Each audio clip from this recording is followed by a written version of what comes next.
Et on retrouve avec plaisir Olivier Granilik. Bokertov, Olivier. Bokertov, Christophe. Et on commence avec vous ce matin, Olivier, par l'actualité diplomatique et cet entretien téléphonique hier entre Benyamin Netanyahou et Recep Tayyip Erdogan. Oui, ce n'était pas arrivé depuis 9 ans, et donc autant vous dire, Christophe, si cet entretien fait ce matin la une de l'actualité diplomatique israélienne. Les deux hommes ont convenu de travailler ensemble pour établir une nouvelle ère dans les relations entre la Turquie et Israël. Le dirigeant israélien a exprimé aussi ses condoléances pour le meurtre de citoyens turcs lors d'une attaque survenue à Istanbul cette semaine et a offert aussi l'aide d'Israël dans la lutte contre le terrorisme. Le président Erdogan a quant à lui remercié Benyamin Netanyahou et exprimé ses condoléances pour le meurtre des Israéliens lors de l'attaque terroriste de cette semaine. C'était dans la ville d'Ariel. Et justement, concernant cet attentat, Olivier, l'ambassadeur américain a présenté ses condoléances aux familles des victimes.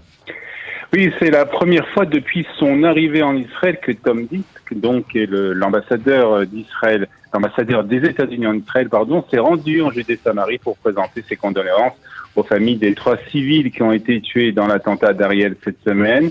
La visite de l'ambassadeur est une première donc dans une implantation, bien que l'ambassade américaine a précisé que cela ne reflète pas un changement de sa politique sur la question.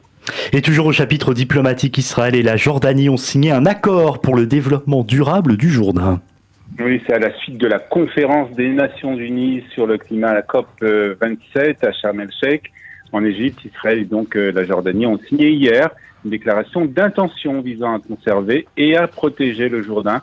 Ce fleuve commun de pays est presque sec en raison du changement climatique, de la pollution et d'autres menaces.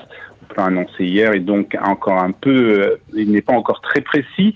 Il indique cependant qu'Israël et la Jordanie ont promis d'essayer de réduire la pollution du fleuve en construisant des installations de traitement des eaux usées et en améliorant les systèmes d'égouts pour empêcher les villes riveraines de déverser des eaux usées brutes dans le fleuve. Politique à présent, les pourparlers en vue de former le prochain gouvernement continuent, mais pas de véritable avancée. Oui, et certaines formations commencent déjà à s'impatienter. C'est le cas du parti ultra-orthodoxe Yahadut HaTorah.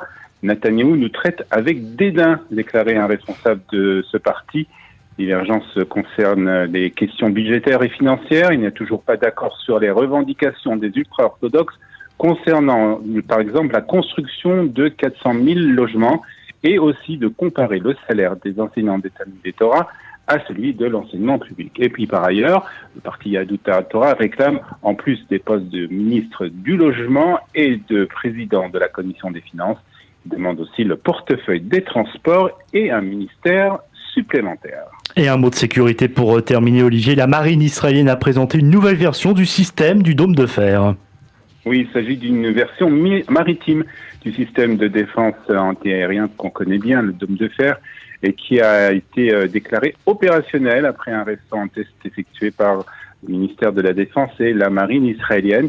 Le test a simulé des menaces réelles et a notamment permis au système de détecter et d'intercepter avec succès des cibles dans des scénarios très difficiles, a indiqué le ministère. Le système C-DOME, c'est le nom de ce système, constitue un ajout important aux capacités de défense de la marine israélienne dans un large éventail de missions, y compris la protection des actifs stratégiques, la zone économique exclusive et le maintien de la supériorité maritime régionale de l'État d'Israël, c'est ce qu'a déclaré un porte-parole de l'armée israélienne.